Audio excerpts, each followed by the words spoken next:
if there was someone that would be almost impossible for me to impersonate, it would be him. Live long and prosper. Yeah, I can't. No. Yeah. That was terrible. Have you seen him singing the Bilbo song? Yeah. Bilbo Baggins. I'd say that was a better impersonation.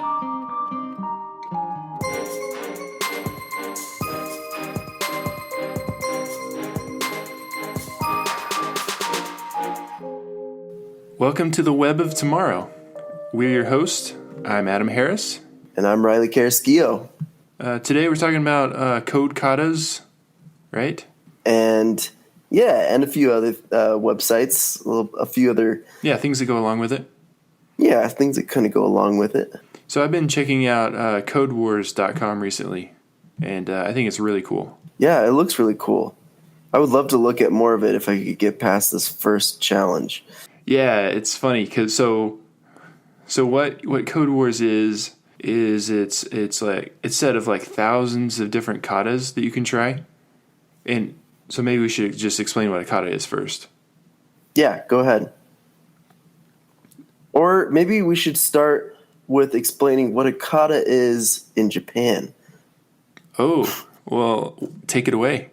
I looked up katas and immediately I got this, like Japanese martial arts way of practicing or whatever. Yeah, what did you learn? So it's like these patterns of movements, and this is directly from Wikipedia, practiced either solo or in pairs. Each is a complete fighting system with movements and postures of the kata being a living reference guide to the correct form and structure of the techniques. So it seems like it's kind of like this like procedural way of learning a fighting system, Yeah, actually, I remember doing katas when I was in karate. You were in karate? Yeah. Like how far did you get? I was an orange belt with 2 green stripes, I think. I don't know. What does that mean? I don't know. After that is green, and then purple stripe, and then purple belt, and then brown stripe, and then brown belt, and then black stripe, and then black belt. Oh, man. So there's still quite a bit more. You were like medium level. Yeah, oranges after white belt. But you could kick someone quite swiftly in the nuts. I could have. Well, yeah. Well, that yeah. With accuracy. Yep. And discipline. Okay, cool. So what are coding katas then? Yeah, so it's something based on the Japanese or karate form. It's something you can practice over and over. That's just like really quick. That kind of like solves a problem. It's just a little bit of code to solve a problem, and you don't have to do it the same way every time. But I haven't traditionally done them over and over. Traditionally, I've like written tests and then written code to solve that, pass the test. And on Code Wars, they already give you the tests that are written, so all you have to do is write the code to pass it. And I think if you want to, you can refine it over and over, or you can just move on because they've got thousands of different katas. So reading directly from the website, it says, challenge yourself on kata, created by the community to strengthen different skills. Master your current language of choice or expand your understanding of a new one. And then as you scroll down, they have like all this stuff like, oh, it's better than college, and I learned so much more from this. But the whole idea is taking someone who's new to this or someone who's not so super new and helping them learn by doing incremental challenges, it almost seems like. Yeah, and each challenge is like rated on how hard it is. Exactly. So one thing I'm excited about is my main language obviously is JavaScript, but if I'm learning a new language, I can go in here and practice that language by solving challenges. Wait, repeat that. I didn't quite understand what you were saying. So far I've only used JavaScript in these katas, but they've got several different languages you can choose from as well. So if I learn a new language, I can come in here and do challenges in that language. And start building on your knowledge incrementally through. Yeah, so they've got Ruby and Python and Haskell and Java and Clojure and .NET. So One of the things that I was kind of interested in, it's called Code Wars. I guess there's this element of competition as well to this website. Yeah, you've got a leaderboard that shows how you compare to other people. I think there's like a global leaderboard, but then you can also just look at a leaderboard between you and your friends that you know on GitHub. Gotcha. That's pretty cool. Another thing is you're trying to rank up. You start at 8 Caillou, which is your level. 8 Caillou means you're 8 levels away from being a master. And you level up all the way to 1 Caillou, which means that you're a master.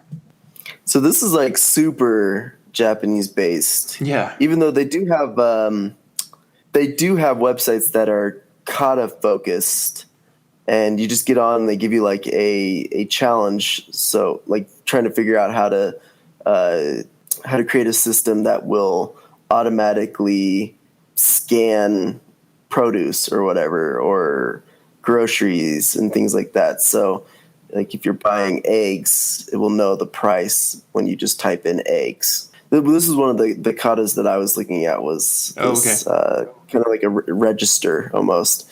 And it was, you had to be able to pass in a few different produce and grocery type things and get a price out of it. And then it was supposed to sum those prices together and give you your total. Yeah, one of the katas I did was called weird string case.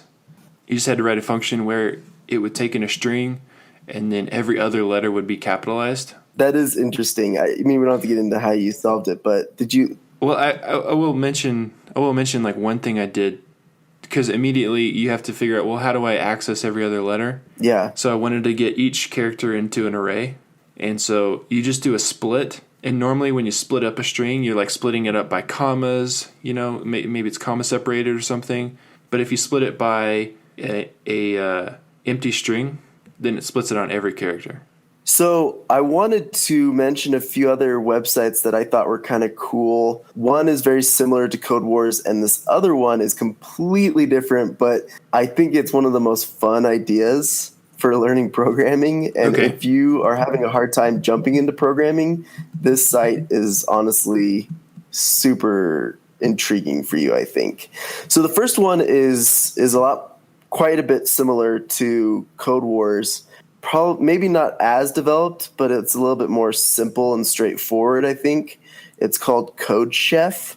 And I say it's simple and straightforward because it's not as stringent, I guess you could say. Like, you could just jump in and start practicing. And then when you feel ready, you can start challenging and doing competitions. They have like monthly competitions where you try to get to the top of these leaderboards. But the thing I thought was really cool, and if you're having a hard time getting into programming and or you want to teach your kids how to program and you want them to get interested by it, Code Combat is really fun. Have you heard of Code Combat? Yeah, I've played around in Code Combat a little bit. It's essentially a RPG that you play by programming.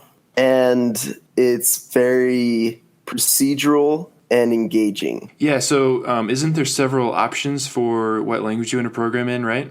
Yeah, it looks like there's... The default is Python. Okay. Yeah, I picked JavaScript when I did it, and then there's also Java coming soon. So the idea is that you kind of start off just like any other video game would, especially an RPG video game, where you pick out a character. There's a female and a male character. They got like damage and health and special abilities that they can do.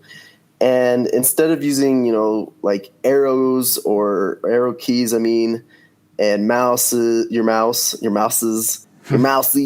instead of using your mouse, you code and you program and you tell your character what to do. And you try to navigate this map with coding.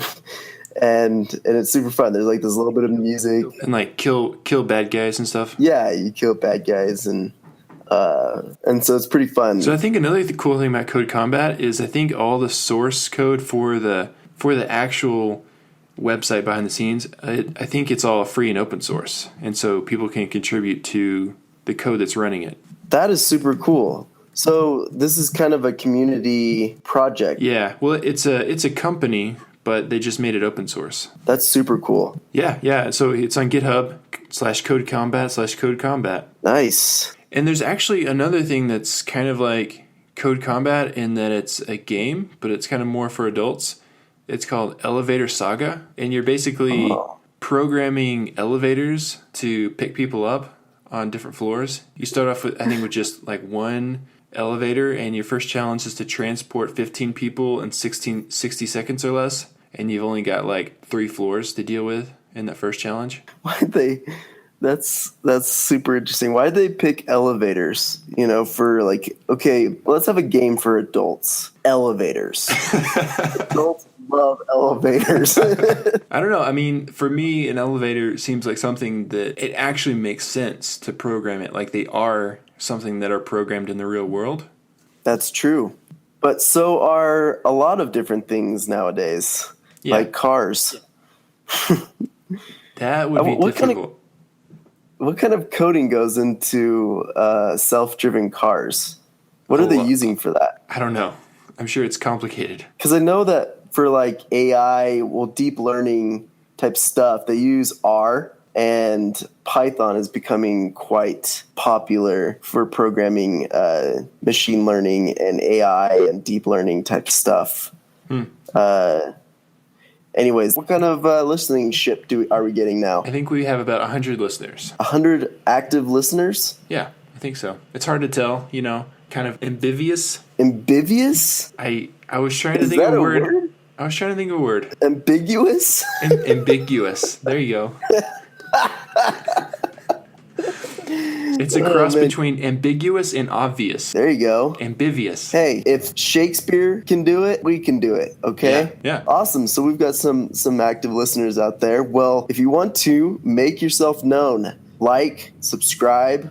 I'm guessing this actually might be subscriptions, but we'd love to hear your comments and what you would like to hear a little bit more of. And feel free to reach out to us anytime on Twitter. We have a Web of Tomorrow podcast, or I guess it's Web of Tomorrow FM Twitter, so you can tweet at us at Web of Tomorrow FM. And of course, we are on iTunes, and we're pretty much trying to get anywhere and everywhere we can because we've got this great message, and this message is you can program. Doesn't matter how crappy you are at everything else in your life, you won't be crappy at this. So come join us on this journey. This journey of learning. Next time on the Web of Tomorrow, we'll talk about JavaScript's presidential campaign and whether or not it'll do well in the primaries.